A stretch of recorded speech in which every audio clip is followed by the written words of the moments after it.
Welcome to the Decent People Podcast, a production of Decential Media, where we're committed to telling the stories of the founders, builders, and visionaries who are creating a new decentralized economy and internet experience. You guys know it as Web3 or blockchain, and we're going to bring you the smartest and most interesting people in the space for intimate conversations that reveal their background, how they got into crypto in the first place, and what they're doing today to make a decentralized future a reality. Thanks so much for joining us. Make sure to check out our site at decential.io. Now to the show. And welcome to the latest episode of the Decent People Podcast. I'm your host, Matt Leising, and today I'm really excited about the guest we have for you. His name is Griff Green. He goes way back in the Ethereum community. He's probably one of the most important, influential people outside of the co-founders. He was one of the first employees at Slockit and had played a pivotal role in the early DAO controversy and kind of shenanigans. In the book I wrote about Ethereum, I called him the mayor of Ethereum, and at the time I think that was absolutely correct. And I'm going to get a check in on with Griff about how he feels about that now, as the community has grown so much since 2016. Griff, how you doing? I'm doing great, man. How are you? I'm fantastic. It's always a pleasure to be with you. Thanks so much for being here. Yeah, thanks for the very, very kind intro. Yeah. Definitely not the mayor of Ethereum anymore. Yeah, I think at one time you were. I really do feel that way, and we'll get on to that. But are you down in Costa Rica at the moment? Yeah, just enjoying life in Central America. It's pretty nice down here. Working on too many projects all the time. Yeah, we'll definitely get into Giveth as well later in the episode. But as I love to do here, I'd love to kind of go back and just start with you and where you came from. I know a lot about you because you were a central character in my book, and I've written a lot about you in other mediums. But for listeners who don't know, let's just go through it again. And so I might guide you a little bit, or like I'd let you don't need any help with giving good quotes and telling awesome stories. But let's go back. I know that I believe you grew up in Seattle, Washington. Yeah, I grew up in Washington State, kind of bouncing back and forth between Spokane and Seattle. So my dad lived in Seattle, my mom lived in Spokane, and I did a little bouncing back and forth. And but mostly I was in Spokane, like that's where my grade schools and high schools were. And then I moved to Seattle, like more formally when I went to college, went to University of Washington. I got a bachelor's degree in chemical engineering, and also spent a lot of time, like kind of like my entry to crypto is kind of fun. It's kind of interesting because it's a long story, of course. Maybe for a lot of people it is, but I spent let's take that long story and let's go through it. Like, what were you like as a kid? Were you good at school? Were you into sports? What was Griff Green like as an 8-year-old? I was never good at sports or really good at school until college. I got better at school as things got harder. I always had trouble doing my homework. I was never good at doing homework. I'm still not good at doing homework. Bored by it, or you just didn't want to put the time in? I don't know. Yeah. I was always really good at tests. So I didn't have to do the homework, it's just like, I don't know. I don't know why, why did we do things as a kid? I have no idea why I was these ways, but yeah. It's hard, man. With my 2 kids, like I've read these studies that show that homework doesn't help kids at all in school, and I'm still in the position of like, no, you got to do your homework. It's like kind of like, I feel like Two-Face or something, like just like, yeah, I don't know. I mean, you got to play the game with the system that you're in, and maybe this is part of the thing is I was never down to play the game. I was never into playing the game that the system wanted me to play. I was always trying to, how can I play my own game above the game, the meta game? Yeah. And even as a kid, I guess. Do you think there was did something happen to you as a kid that kind of showed you that you shouldn't play the game, or is that just part of your innate personality, do you think? No, I don't know. Yeah, I think I'm a systems thinker, and I always have been. And I've always kind of looked at things and been like, okay, this is how it works. Like trying to figure out how does it work? Like figure out how it works and like, that's kind of dumb. And then like, how do you do I really need to do homework? Nah, no. obviously not. Well, isn't that why you're a good test taker? Probably because you figure out like, this is how you take a test. I figured it out. And now not necessarily this is dumb, but I'm going to do well on this test because I know how it works. Yeah. What do the teachers actually want me? What are the teachers going to put on the test? I should probably figure that out, you know? And then, yeah, play those games. And I was always good at testing. I do learn things pretty quickly. You know, I used to play a lot of basketball. There's in Spokane, there's like the largest 3-on-3 basketball tournament that in the world. And it's like called Hoop Fest, where they shut down the streets. And so I always had a Hoop Fest team, you know, with either friends or my brothers and my family. Like throughout the years, different friend groups came together, and we'll always find a time to play in that. And how did you do?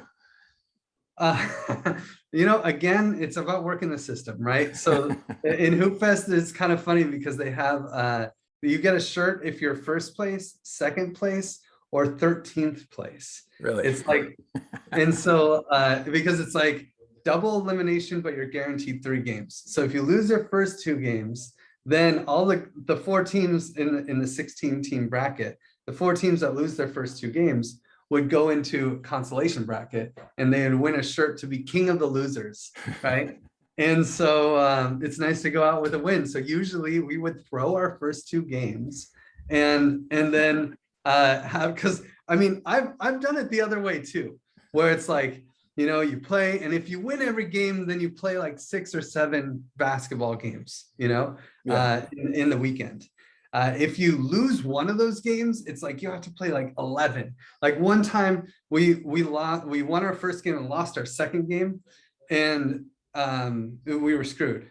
It was like we just had to play. I think we played 6 games on the first day. Wow. And and then we had to play like another 4 on the second day. And when we got we actually made it to the finals. We got the finalist shirt, right? Yeah. But we're so destroyed, and we would have had to beat the other team twice, you know? And it was like, oh my God, no, never again. Never. We never win the first 2 games. Okay. We're there to have fun. Let's go out with some wins.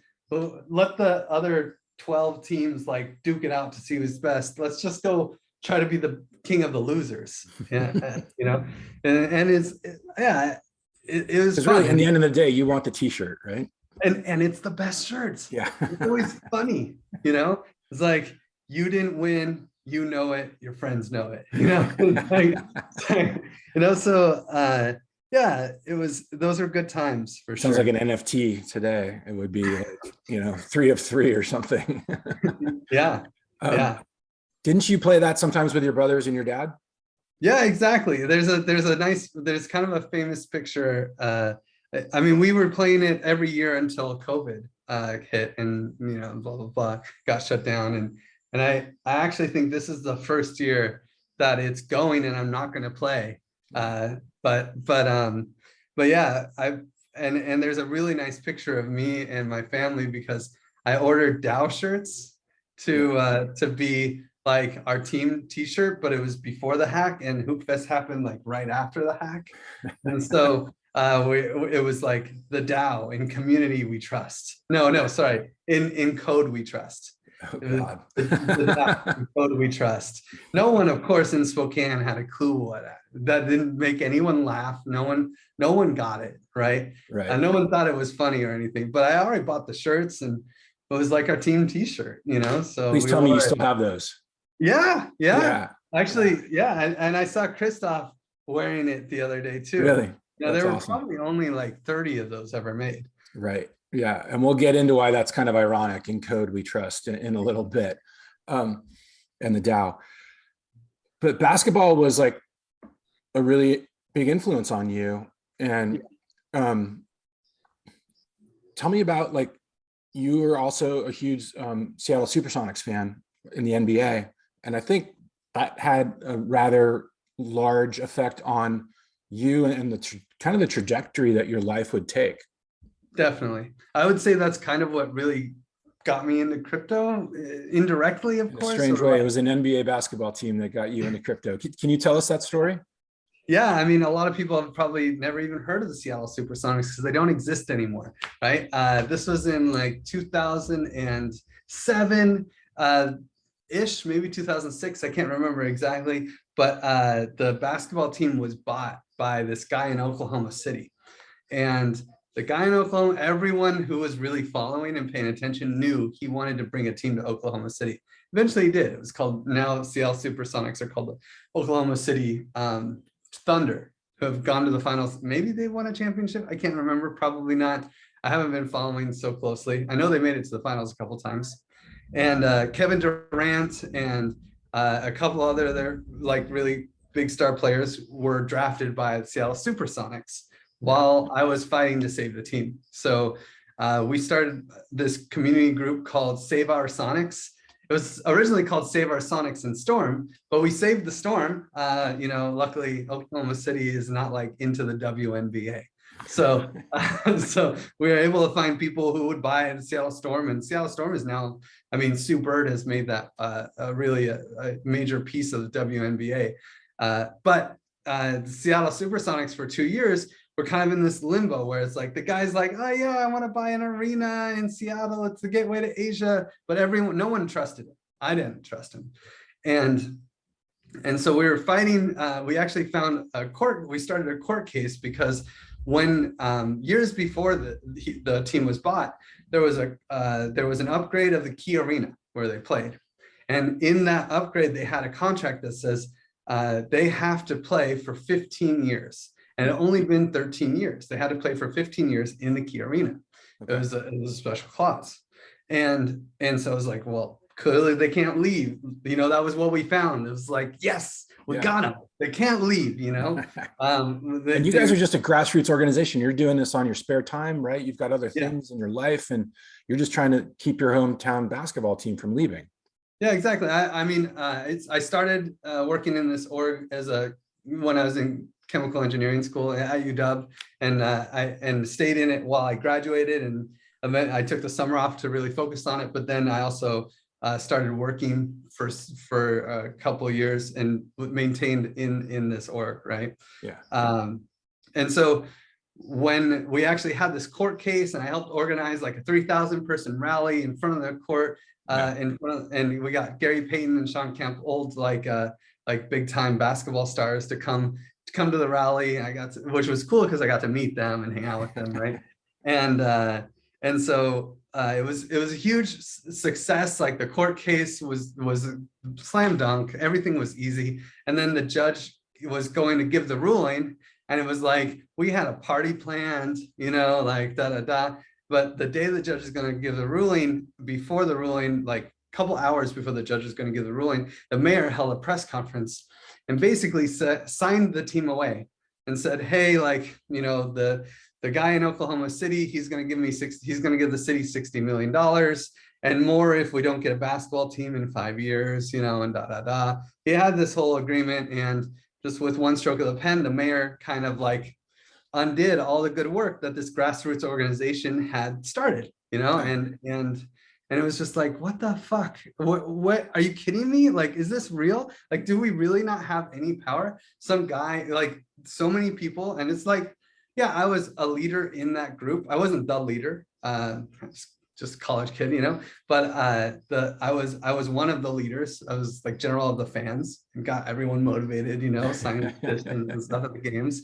But like, yeah, it was atrocious to me that just a mayor could just change make our years of work just worthless. Yeah, at the 11th hour, no less. What happened with the court case? Was it decided? No, that's the thing. Like, the judge never gave a ruling because it was moot. Oh, wow. Yeah. And yeah, so that obviously, like you were kind of hinting at, it like, how can we trust in institutions like this when somebody, kind of unilaterally can come in and make such a big decision against all of this public will? Yeah. And so I just kind of, I was already an anarchist leaning kind of person, I was always voting for the edges, whether it's the extreme like Green Party candidate or the Libertarian candidate. I don't care, but I never voted in the middle, Yeah. after this, I never voted again. I just, it's like this whole game is rigged, and I don't want, I'm sure like my mind would be blown if this was just an honest deal. If Clay Bennett, who's the guy who's buying the Seattle Supersonics, if he didn't somehow bribe Mayor Nichols, or somehow there was some kind of behind the scenes thing happening.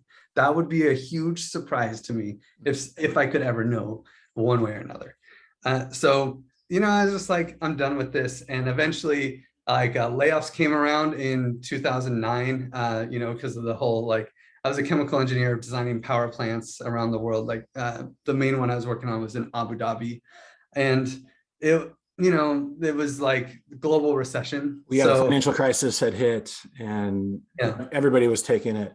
Yeah, so I went into my I never really spent money. I've never been like a big money spender guy. So I went into my boss's office, was like, hey, I don't have like a house payment or a car payment. I don't have any kids.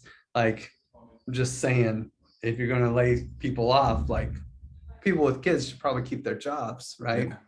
Yeah. And so I actually basically asked to be laid off without saying it, because I didn't want to put him in a weird spot. And then, so I got laid off, and it was great. I was making like $630 a week to not work, and so that was cool. And then I really just, kind of like sold everything I owned and left the world behind. Bought a van, went to Burning Man for the first time, and just. What year was that? That was your first one? 2011. 2011. Okay. Yeah. So it's funny, man, when I went to Bloomberg and said, hey, if you guys are looking to lay off people, maybe I could be one of them. They're like, no, you're not, you're staying. Oh no, damn. So I had to quit a couple months later. Oh, damn. I got nothing, but good for you. All right. So all right. So now you're kind of like free, and you're like, got a van, you're going to Burning Man, and what are you thinking? Like, how are you supporting yourself? And like, what are you thinking of like economics and things after kind of going through the experiences that we just talked about?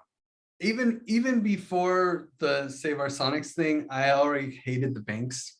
And so I was, that put me on like, made me go to another path. So like, while I was still working, but after the Save Our Sonics thing, I'm like, I'm just going to exit the system. I actually just ran, I just like put all my money into gold and silver. And eventually when I could, I even stopped having a bank account for a while, and just lived off of physical gold and silver. There was a mint, it's not there anymore, but there was a mint in Tacoma, south of Seattle. Yeah. So I would drive down there once in a while and just like take money on my bank account, go to the mint, buy some gold and silver. And so you can literally just walk in there and be like, hi, I'd like to buy a gold bar. Here's $9,800, can't be $10,000. Wow. No name or anything, just here's $9,800.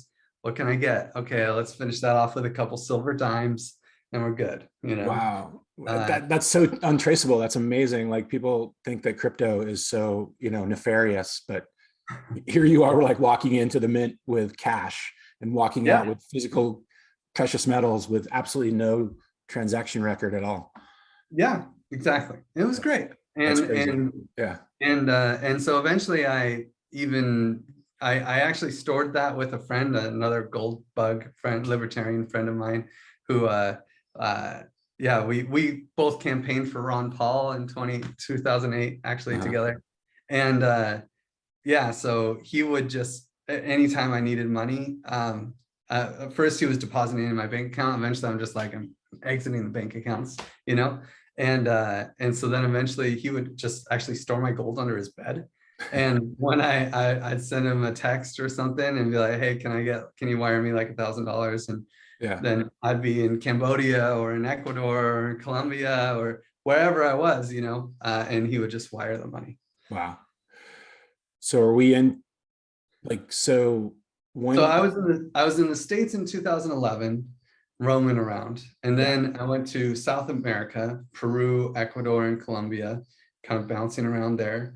for most of 2011, or sorry, most of 2012 until the summer. After 2011, I never missed another Burning Man.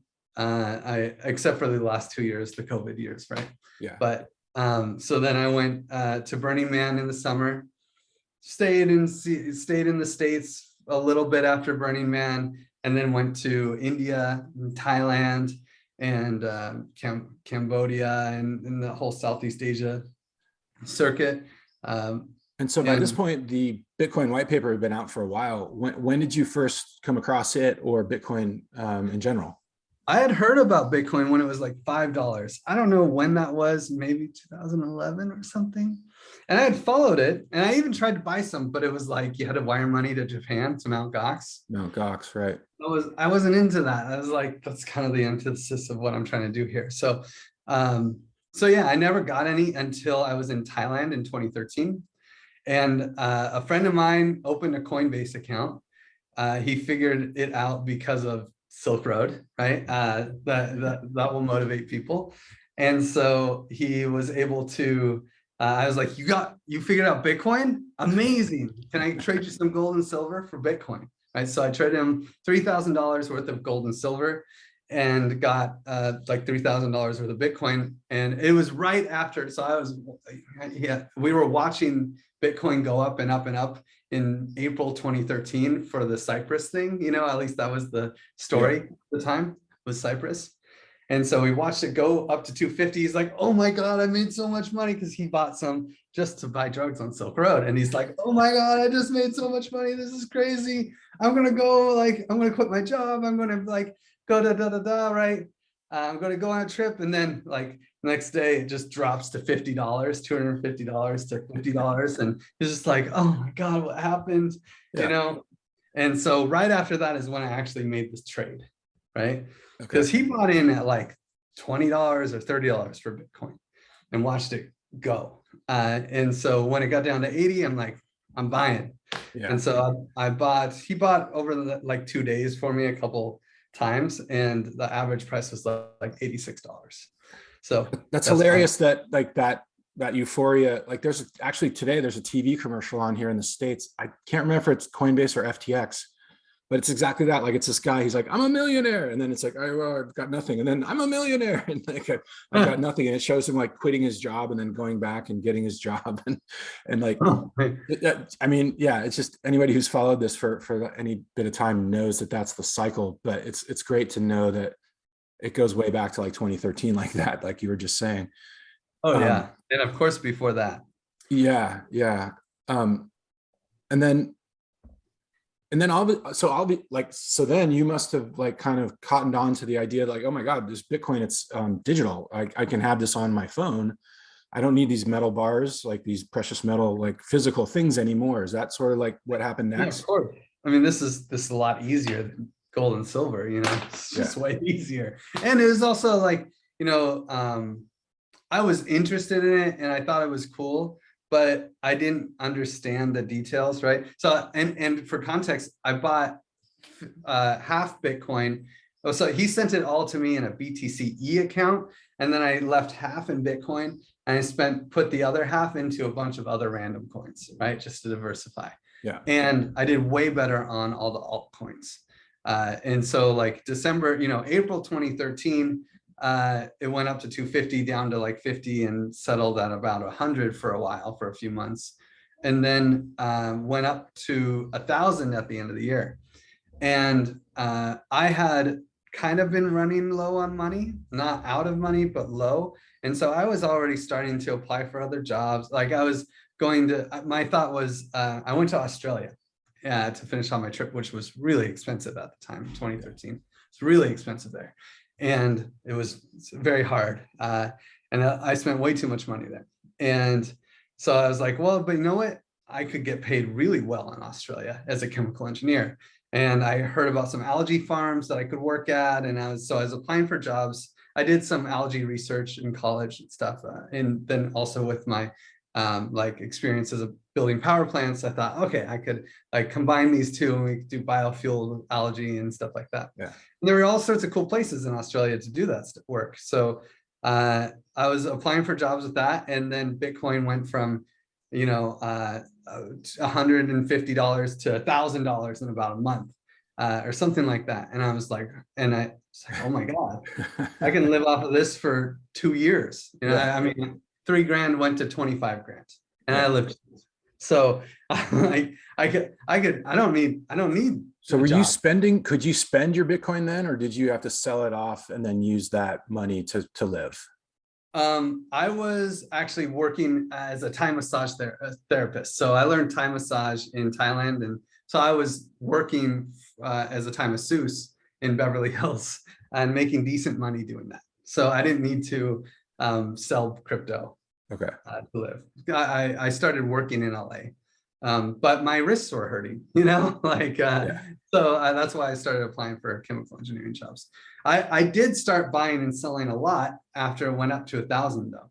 I got a local Bitcoins account and I just started buying and selling in LA. And eventually my girlfriend at the time was not very excited about how much time I was spending obsessed with Bitcoin, because I was obsessed. I was in a few state, I was just like, oh my God, because everything I read was so cool. Yeah. At the time there was only Bitcoin. I mean, there were other cryptos, but all the conversation was Bitcoin. There wasn't Ethereum. There were all the people who are talking about the cool stuff Ethereum can do. We're talking about doing it with Bitcoin. There wasn't this block reward or what is block size debates or anything like that. This is all before that. So it's like, oh my God, the crypto anarchist dream, I want in. Right. And so I was obsessed. And but eventually, my girlfriend was kind of jealous of Bitcoin. So I quit. We broke up, and I just went to Ecuador, which is one of my favorite spots that I traveled to. It's like, I'm going to be the Andres Antonopoulos of Ecuador. I'm going to bring Bitcoin here and be like the evangelist for Bitcoin, right? Yeah. Maybe I'll start an exchange or something. I don't know. But so then I went to Ecuador in 2014. And I also started to figure out how can I get my foot in the door here? I'm a pretty smart guy, and maybe I could get a degree or something. I saw the first opportunity to get a digital currency degree. Yeah. And so I actually applied to that master's program and ended up working on a master's degree for digital currencies. And eventually at a funny time, I actually collected that degree, and I got the first degree ever in digital currencies. Yeah. And I guess your thesis kind of leads us into the next chapter of your life, because you were writing about decentralized autonomous corporations, as they were called then, right? DACs, not DAOs, as people might know, decentralized autonomous organizations. And if I'm not wrong, I think that's what Vitalik referenced in his first white paper about Ethereum, when he called it a DAC, because the terminology hadn't kind of coalesced yet. And I guess somebody probably realized hey, we're not trying to make corporations here. We're trying to do something new. Yeah. So let's get rid of that. But yeah, tell me more about that. What, and just maybe tell our listeners, in a nutshell, what a DAO is, and what in theory it's supposed to be. Sure. I mean, a DAO in theory is really just, there's not a clear definition for these things. This is the biggest problem with decentralization, is then when there's no hierarchy, there's no one to be the authority that says, this is what a DAO is. Yeah. But I like to say a DAO is just a group of people who are coordinating with smart contracts instead of legal contracts. So normally in a company, you have a legal contract, and that will hold people accountable. But with a DAO, you're not within the jurisdiction of a government generally. So you are kind of using other contracts, smart contracts, that are effectively within the jurisdiction of the blockchain that you're on. Mm-hmm. So now you're in this weird, the legal, and unfortunately you're always standing on some piece of land that's owned by a government, right? They might say, oh yeah, you own it, but if you pay property taxes, are you just renting it really? So the government kind of says, you're in my land and I'm going to impose my laws on you anyway. But at least within this DAO, the government can't do anything. The government can't take the money out of the DAO. The DAO doesn't have a bank account to freeze. The DAO is autonomous because it can hold its own money. Autonomous does not mean automated. There's like autonomous vehicles, and that's really a misnomer. Just the whole phrase doesn't make sense. Autonomous is more like sovereignty. It's like I am resistant to outside forces. I make decisions internally. So DAOs are decentralized, as in there's no central point of failure. They're autonomous, as in they're sovereign. Outside forces can't affect the DAO, and they're organized. They have some kind of structure, usually through smart contracts. So that's how I would define a DAO. And I was working on a DAO that would create bikes all around the world. So that was kind of my thesis, or it was really just a class project to write a white paper. And I wanted to, I was fully nomadic, and I just didn't want to own things. I never really like owning things. Yeah. So I thought, well, I just want access to things. And maybe we could create like the network. The DAO itself kind of owns these bicycles, right? And then it will issue its own currency to reward people who add bikes to the network. And so like it was kind of a cool design, because you'd put bikes in a spot, and if there are no bicycles within, like, if there are no other bicycles within a 20-mile radius, then you would get like a lot of tokens locked within your bike. Yeah. And the kind of like vesting. And then as more bikes came in, they would get less and less. So the first bike would get a lot of tokens locked behind it, and the next bikes would get less. Yeah. So you're incentivizing the bikes to be spread around into areas where they're not currently. Exactly. Yeah. But they only get unlocked upon use. Yeah. So if someone uses it, then like they have to pay to use the bike. But then the person collects the payment. The person who is stewarding the bike, they don't own the bike anymore. The network owns the bike. Now they're stewarding the bike, and they would collect the rent and some tokens, right? And so that was the way that the design for bootstrapping it. And anyway, I wrote this white paper, and once I got like a year in, it was like 2015. I think Burning Man, before and after Burning Man in the summer, I was traveling through Central America at the time, and like Guatemala and all these things, and ended up back in Ecuador. And then I went back to the States, and I was like, I should really try to, before Burning Man, I got to find all these, like, who's doing sharing economy stuff in crypto. Yeah. I want to get an internship, because like I figured out that the degree I was taking really wasn't worth its salt. Like, it was okay. It was nice. Like, I learned a lot of really strong fundamentals that helped me throughout my crypto career, of course. But like, I wanted to be able to build these things. And so I talked to a friend of mine who's a dev, and I was like, hey, should I take some coding boot camps and stuff? He's like, dude, Griff, you're too old. I was like 30, and it's like, you're too old. There's like 19-year-olds that are going to code the hell out of you. Like, you'll never be able to be as good as them. And you're really extroverted and interesting. You should be a manager. You should like just go get an internship somewhere. And so that was my mission. I'm going to get an internship. I'm just going to work for free and provide value, to someone doing sharing economy crypto. And the only group I could find at the time was Slockit. Yeah. And so I sent them emails like every week, and I had this great video of me explaining the sharing economy for bikes. And eventually, after Burning Man, Christoph Jens, who started Slockit, he saw the video. He actually opened that email and saw the video and was like, sure. We need to build a community. This guy seems fun. And I had experience building the community of Save Our Sonics, right? So I was a community organizer with experience in IRL, but still like, and so I opened the Slack and started building the crypto community. Yeah, it's fascinating. Like I was hinting at earlier, that this is just like kind of already part of your DNA and part of like what you do. And then you found this community that needed like community building. And for folks who don't know, like Slockit was, so Christoph Jens was, previously he had been like really important in the Ethereum community. He was kind of like the guy that would try to break your code when they were basically developing the different clients on the different in the different programming languages, and Christoph knew it so well that he could like make sure that your code was like secure and good, and they would all work together and talk to each other. And then he broke off and created Slockit, which had a very similar idea to yours, but it was like a smart lock. So that's the S lock, right?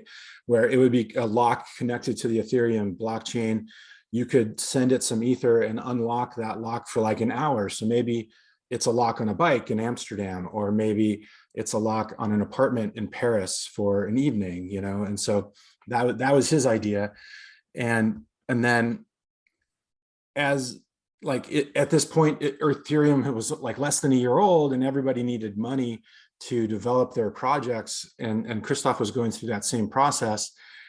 And he was like trying to think about how do we raise money to like create the Slockit system. And he kind of had a light bulb moment where he's like, well, everybody needs this money, so why don't we just all pool our resources together? And then I'm going to let you take it from there. And that's like where the DAO was created. Yeah, I mean, in the end, the DAO was really, we thought it would be, you know, it was an autonomous entity, so it could do whatever we wanted. But our goal was that it would be like the manager of the sharing economy ecosystem. We dubbed, and as actually I dubbed the term universal sharing economy, right? And that's what we wanted to create, the universal sharing network. And the universal sharing network would have an economy that was governed by the DAO, and the DAO would, because, you know, we create smart locks on lockers. Someone's going to put weed in a locker, and it's going to be breaking the rules. You know, so like, who's going to be liable for that? And honestly, we were a team of 5. You know, so it was me, Christoph, and his brother Simon, and Left Harris, and Stefan Twal. Stefan and the brothers were the founders, and then I was the first employee. Left Harris came like a month later, and that was the team. And we weren't getting paid. Well, I wasn't getting paid. I didn't get paid the whole time, actually. I got paid many years later, much less than it would have been in Ether. It was denominated in euros. So I did end up getting paid like 4 years later, but yeah. So yeah, we were staying lean, and the idea was, hey, let's do a crowdfund, but let's make it a DAO. Like, this is what we're here to do on Ethereum, right? And it really incited the whole Ethereum community. Everyone was excited about the DAO, and you know, it was because here it was like the big idea here was like, instead of everybody individually trying to raise money, like everybody can pitch it, like can buy into the DAO and have their ether in the DAO, and then once you have DAO tokens in return for your ether, you can then submit an idea of like, oh, here's my project, here's my startup. And the other members of the DAO would vote on it and like say, yeah, that's a great project, let's fund it. So that like, you didn't have to do, say, 100 different fundraisers. You could all kind of do it through the DAO. And it was all sort of like that was the main mission of it. Yeah, and for us, we were like, you know, we called it the DAO because we said we didn't want to name the DAO. The DAO should name itself, right? And we didn't want to be prescriptive. Like, it was kind of like assumed by us that the DAO would want to fund the universal sharing network, because we're building a community and we're talking about the universal sharing network. We're saying how great this thing is going to be. You know, drones are going to be getting you a power drill out of a locker and bring it to you when you need it, just by like from your phone, you know? And you'd be like, oh, I'll just go make dinner and then come back. Oh, I got my power drill. Okay, you know? That was kind of the dream. And we had some really cool projects, and so we thought that would be what the DAO focused on.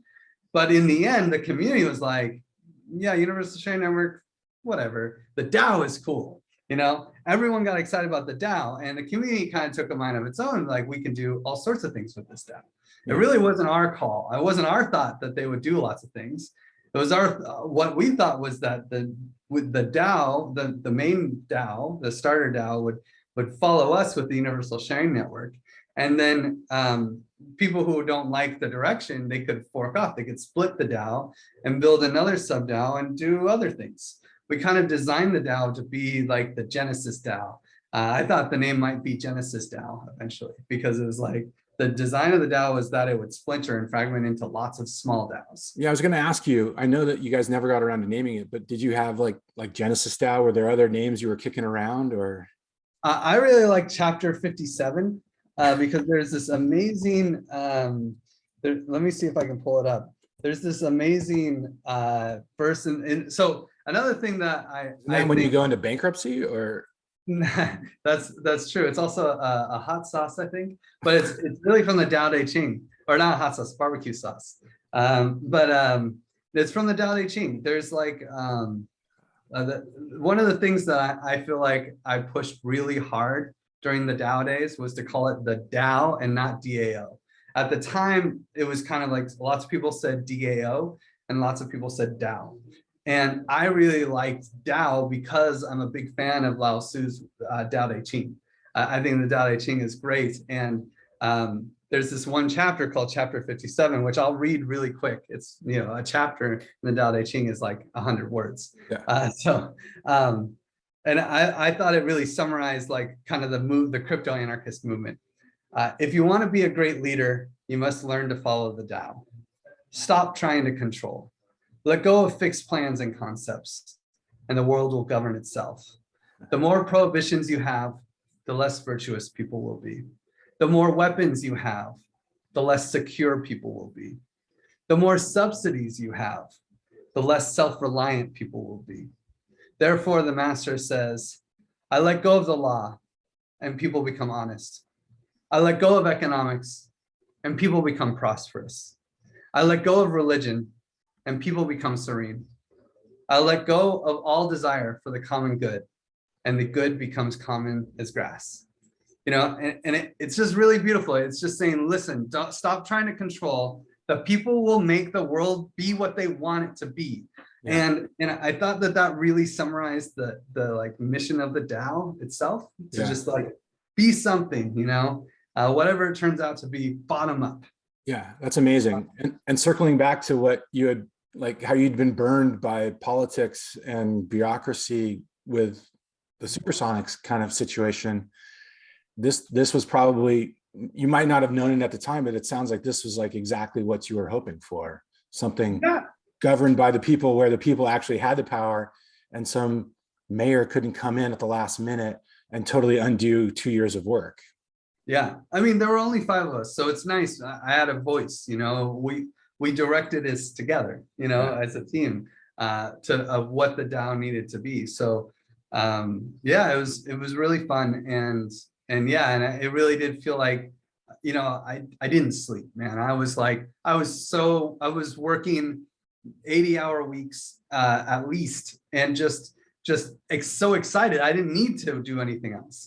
Lost another girlfriend in this one, I ended up, I did. I ended up breaking up with this girlfriend as well, and going to Germany to like work on the DAO and stock it right after we started raising crazy amounts of money. Because I was in Seattle at the start of the launch.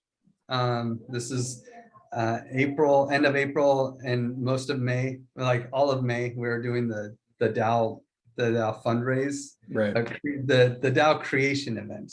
Yeah, this is the period where you could buy DAO tokens, right? Yeah, and really mint DAO tokens. Yeah, right, where you could create DAO tokens. Yeah, correct. Yeah, sorry, correct.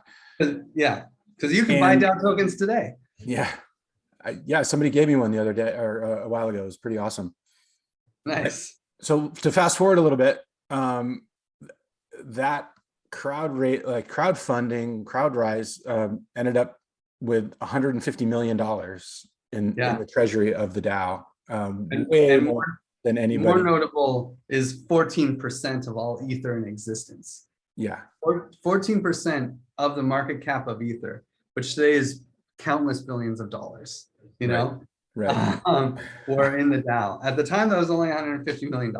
But man, 14% of all Ether in existence came into this thing. Right.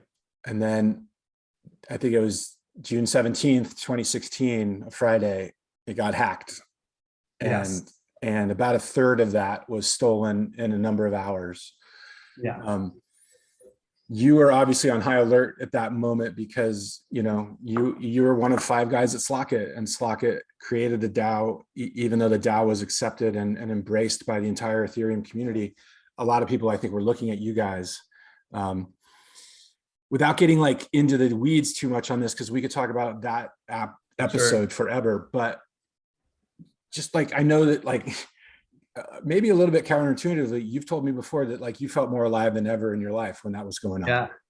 Yeah, it was an emergency, you know, everything was so by the second, you know, every second felt like an eternity. Refreshing Etherscan, checking the chats, getting information. And it was like very clear, like emergency response apparently is something I love to do. And so it was like, okay, well, we need to do this, we need to do that, making decisions on what to do and who to talk to. And okay, we need to get everybody's keys, whoever made a split DAO, you know, these sorts of things, like there's little nuanced things that needed to get done. And so I got to play kind of a general like role of being like, you get these, talk to these people, you talk to these people, you know, like delegation and execution, and especially from like the social layer. Whereas of course, other people working on the development layer, because as you said, only a third was stolen. So there was still like another 60, about 70% of the money was still in the DAO, which has a clear bug. So Lefteris and Jordy and a few other people were working on how to hack the DAO to get the rest of the money. Within a day, they figured it out, but we kind of decided to chill out, like wait. And well, from my perspective, it's like, I cared about my community, right? How do I make sure that the DAO token holders get as much money back as possible? And Vitalik within hours had mentioned a hard fork, that we could just change the rules of the blockchain. Which is, that is something, just for listeners, you could put it to a vote that you could update the Ethereum client server software to make it as though the DAO hack never happened. Kind of. I mean, it's even more than a vote. It's like, it's really upgrading the client software and saying, hey, if you run this update, and if everyone runs this update, then this money that's locked in this wallet, we're just going to make it an irregular state change. We're just going to like turn that, you know, $50 million. Let's just put a 0 there and move that $50 million over to this contract, where everyone with DAO tokens can get their money back. And that was kind of like, so on chain, you know, the hack had still happened, but we're effectively saying, okay, well, like all of these DAOs that have money in them, let's just take it. Let's take it, and we'll do something else. And this is the power of open source software. We were able to pull that off. I mean, also there were so many cool things that happened. There was DAO wars, lots of DAOs fighting to attack the DAO, and it got really messy, kind of on purpose, honestly, so that we wouldn't need a hard fork. And and so then we ended up with the hard fork, and we were able to take the money from the hacker and also from us, because we had hacked the rest of the money and stolen it from all the other hackers too, except for the main hacker. So it was only like us and the main hacker who had money. And then the hard fork took all of our money and took all the hackers' money and gave it back to DAO token holders, which is exactly what we wanted. Wild. But then of course, Ether Classic happened because the old software still existed. So all of a sudden it was like a parallel universe created. And one universe, there was the DAO hack and the hacker and us, we still all had the money. And another universe in normal Ethereum land where the money was taken and given to DAO token holders. And so this other parallel universe became Ether Classic, and a bunch of Bitcoiners pushed to keep that alive. And then, so then we still had all this money, and we had to figure out how to give it back to everyone. It was chaos. I like to describe the hard fork as like think about like a tree limb that grows in a different direction. And then you don't expect the limb to keep growing in that same direction after the branch, but in this case it did. And that's why we have Ethereum Classic, and it's still the original chain of Ethereum where the DAO hack lives. Whereas on the fork, it's like you said, it was a state change, and you can just go get your money back. So I was curious, when I wrote my book and you helped me with all of this detail in like 2019 or so, I was trying to find a DAO attacker, and the technology was somewhat limited at that time. And then Laura Shin has written a book now, The Cryptopians, where she seems to have gotten a lot closer, because it looks like the technology got better and they were able to kind of trace some of the movements, because all of this stuff is on a blockchain and it's all publicly viewable if you have the, you know, the bandwidth to kind of follow it all and figure it out. I'm just curious, like, what do you think of how things have evolved there, and like the new information that's out there about the DAO hacker and their identity? Yeah, you know, it's a really weird thing, because like, honestly, the DAO hack is the weirdest thing, because it's the only hack I've ever heard of where everybody won, right? The DAO token holders got their Ether back and got 70% of Ether Classic back. Like, they got more back than they lost in the hack. And the hacker ended up with all this Ether Classic too. So it's kind of like, who are the losers? Like, Slockit lost. We never got paid. I mean, we were supposed to get a proposal from the DAO to actually fund our project, and ended up Slockit as it survived kind of, but it never became a thing really. Yeah. So like, we lost. We were like the only losers. So, you know, I kind of feel like it's water under the bridge. It was like really early days. For me personally, I'm a very forgiving person. What can I say? Like, and I don't like jails or any of this stuff. So I hope if this guy who Laura Shin, I mean, he probably is the DAO hacker. Tone, I think it's like Toby AI. He probably is the DAO hacker. And he's hanging out in Singapore doing his thing with lots of money. You know, fine by me. He can do his thing, and you know, we all learned a lot through that DAO hack and the whole experience, and it made Ethereum what it is today. So you know, if I could go back, I wouldn't change a thing. Everything is, you know, it got us to where we are today, and I like where we are today. That's a great segue into what I wanted to ask you as well, is like, you know, the culture of Ethereum so well, and you've been there for so long. How is it today compared to back then? Like, obviously the community was a lot smaller. You know, we talked about you being the mayor of Ethereum, because what I mean by that is, like, you basically knew almost everybody, because as the community manager of Slockit, you were getting everybody in the community involved, and like, you know, you had to know them and all of that stuff.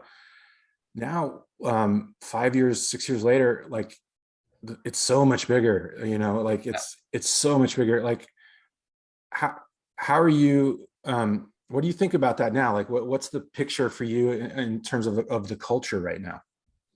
You know, it's kind of like you said, I was the mayor of a small town. You know, I wouldn't say I was the mayor. I mean, maybe, but Vitalik's the guy. You know, but yeah, at the time I was really well connected, and really, you know, I knew everybody, and it was a small town. You know, and now it's like the US.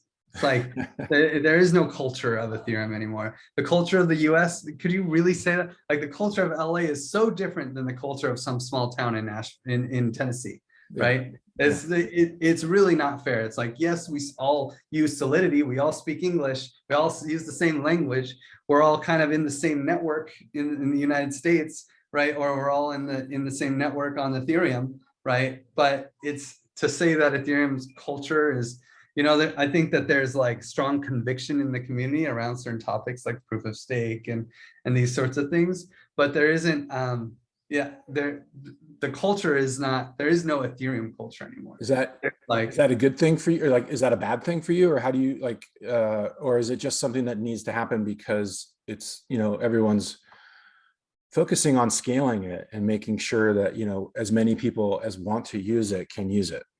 I think it's a fine thing. You know, Ethereum is, from at least the leaders in Ethereum is just a protocol. You know, they're not so, I have seen, and maybe this is like by design in some way, like to be more resilient. There isn't like a lot of community building within Ethereum. You know, they throw conferences, and there's a lot of focus on the protocol, building this infrastructure, and being pretty laissez-faire about how culture is built up around the protocol, which for better or worse, has worked really well. I mean, that's way better than what happened with Bitcoin. And then they're like, no, we need maximalism. No, we need this, you know, and they're pushing the culture very hard. And it makes me think that it goes back to kind of what Vitalik's genius idea was that I'm going to give you this thing and then you do whatever you want with it, right? Like there's no expectations on top of it. It was sort of like, this is the base layer, whatever you can bring on top and make work, just go for it. So it's not like there were cultural prescriptions. I guess it was maybe that it was a smaller group of people, you know, at the beginning, as would be, you know, obviously the case. And so maybe there was more of a sense of some sort of like unity or some sort of like identifiable culture. Whereas like now you're saying it's more like the United States, where I think the United States is made up of like 6 different countries that are actually, you know, just the same country. Definitely. And even within a small state, there's like, you know, in Washington State, like I was saying, I was going from between Spokane and Seattle. Spokane is very red, Seattle's very blue, you know, and they have very different cultures and very different expectations.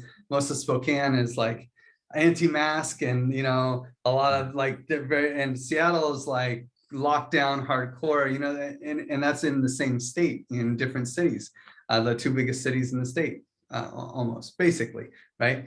And so it's like, and I feel like that's where we're at, where even in like each protocol within Ethereum kind of has their own culture, but even within that protocol, there's derisive, you know, stances on important issues, and we all just have to work together to overcome these cultural differences and really see conflict as an opportunity and transformational.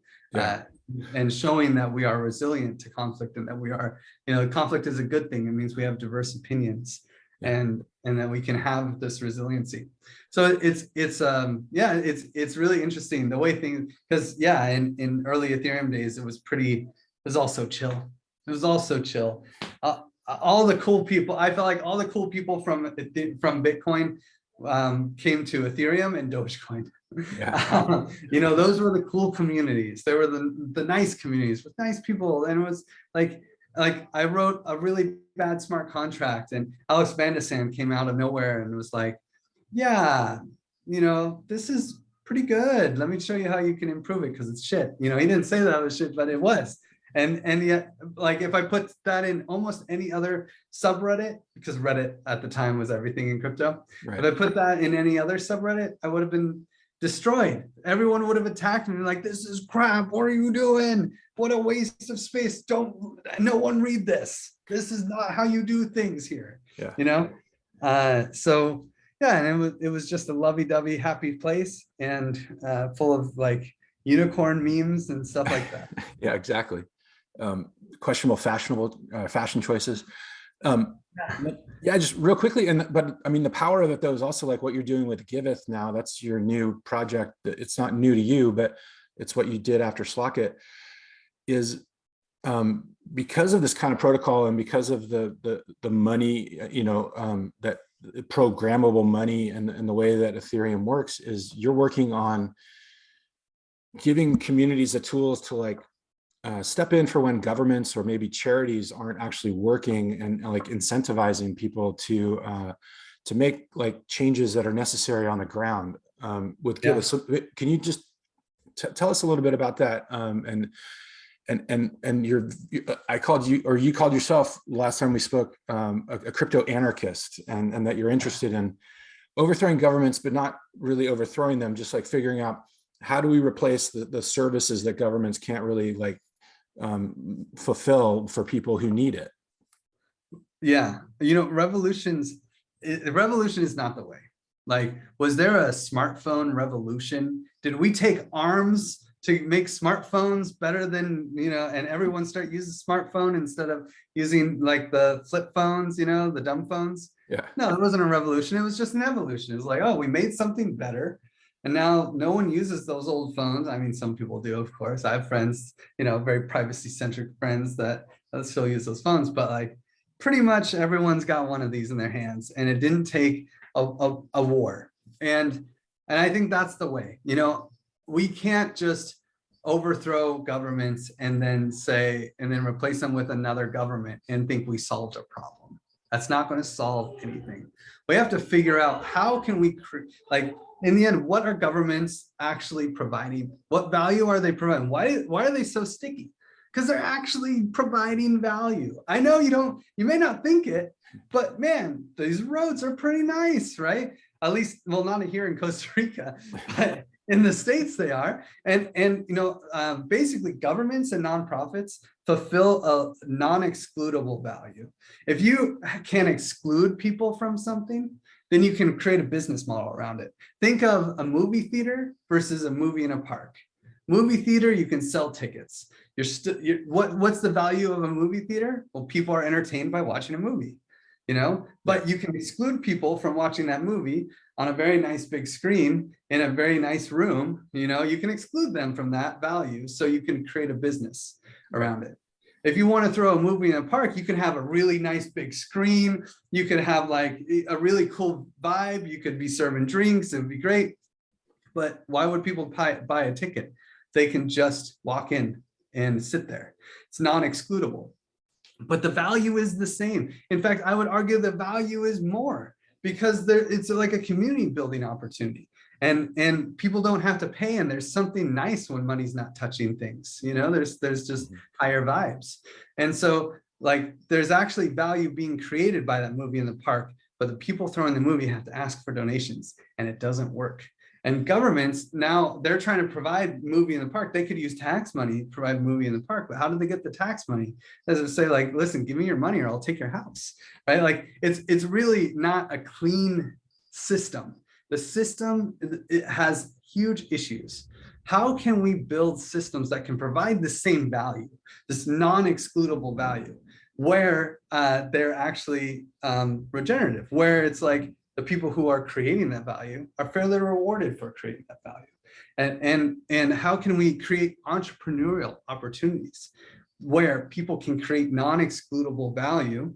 And I'm saying this from a very systemic level, right? People could start movies in a park and actually, be making money for it. They can go pay their rent, and more than movies in a park, we can take care of the homeless population. We can build roads. We can do all the things that nonprofits and governments do, but with a third structure, a third type of system. And tell me, like, what is that?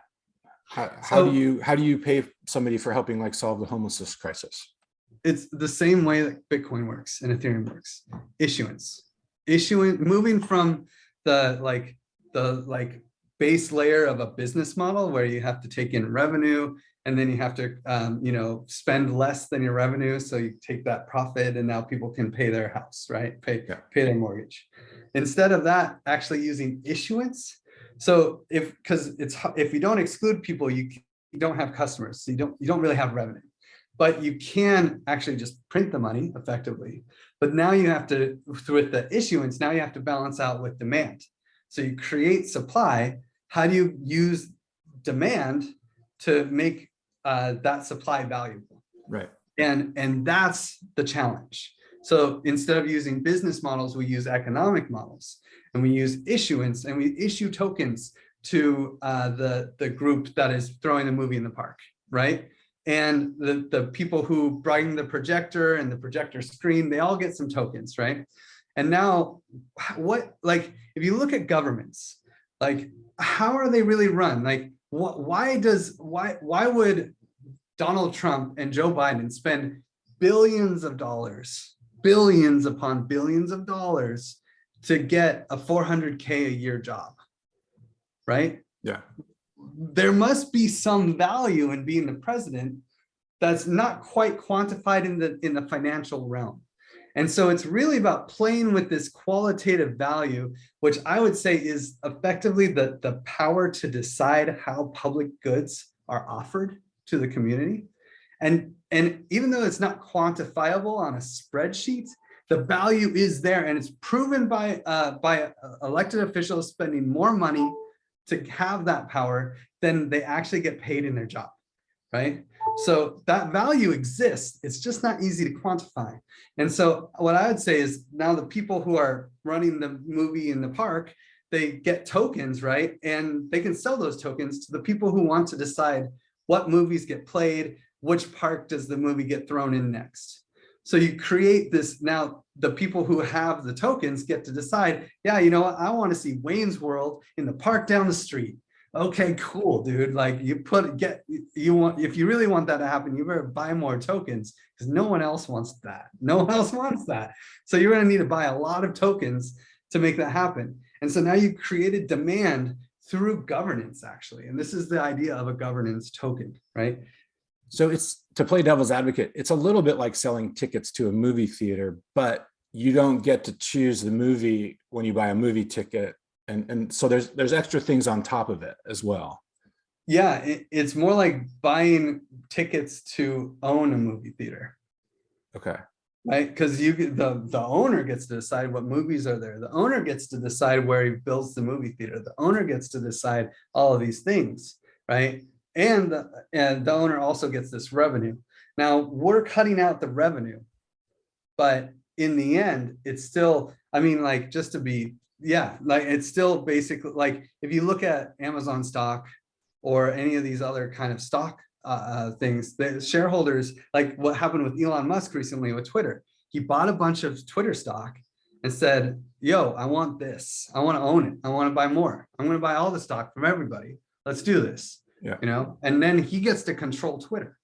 Yeah. Now that's not necessarily, like, what if Elon, instead of being Elon, was a DAO, right? And the DAO could buy all the shareholder stock, and the DAO could decide how Twitter is run, and Twitter could become a public good that is actually like accessible to the public.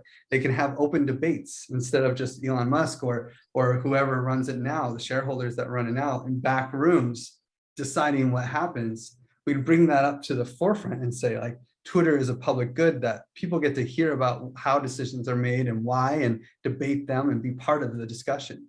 Yeah. Yeah. And what I really want to see, and the real goal of Giveth and Common Stack and token engineering and DAppNode and Bright ID and all of these things that I've helped found, IDEN3 and Hermes, and I'm like a serial nonprofit crypto founder at this point.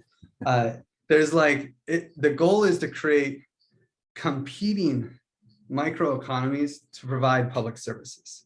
So instead of having a monopoly government that controls every public goods vertical and says, this is how it's all going to be, we go from the other direction. We go bottom up and we say, hey, who wants to start a road building company, a movie in the park company, a help the homeless company? But they're not actually companies, they're DAOs, they're economies with supply and demand models, and they're competing for people's interest. Yeah. Not only within their own sector to see who can build the roads the best and provide value to their community the best, they're also competing within the sectors, right? Do we need more roads, or do we need to take care of the homeless? Like, well, you know what, I'm going to allocate my capital towards the homelessness because I think this is a bigger issue that we need to address. And so the roads might, you know, not have as much capital as they need when the roads get better, you know, and that's okay. That's great. Good. Or it's not a zero-sum game. I mean, some people go for the roads idea and some for the homelessness idea, right? So it's, like you said, there's that competition, and when there's choice, people can kind of put their money behind what they want to see made better in their community. Yeah, and the dream is, like, you know, if we could actually outcompete the government to provide services that the people actually want, and we could have public good startups providing values that we used to lean on the governments to provide, then what do we need these guys for? You know, like they would just kind of like only be doing the things we don't want them to do, and they would lose legitimacy and end up, we would just kind of have built a parallel society and have just shifted, and there wouldn't be this whole revolution or whatever. It would just kind of be like, hey, like we do national defense over here. Look, there's an alternative now. Yeah, check it out. Yeah, we do we solved a lot of the problems that we need to solve ourselves without this structure, and in a competitive way that actually breeds, you know, like better ideas and more more innovation. Yeah. That's a great place to leave it, Griff.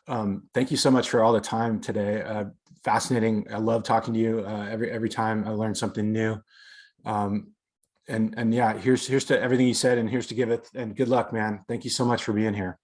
Yeah, thanks. And if anyone's interested in these ideas, giveth.io, commonstack.org, these are where I spend most of my time. And of course, the Trusted Seed and all of these other groups. You can find us all on Twitter, at Commons Stack on Twitter, at giveth.io on Twitter, and I'm at the Griff T on Twitter. Yeah, I will put all of that stuff in the show notes for everybody who wants to just check it out, so you don't have to remember that. But yeah, again, thanks so much, Griff. It was great seeing you. Yeah, thanks a lot, man. Talk to you soon.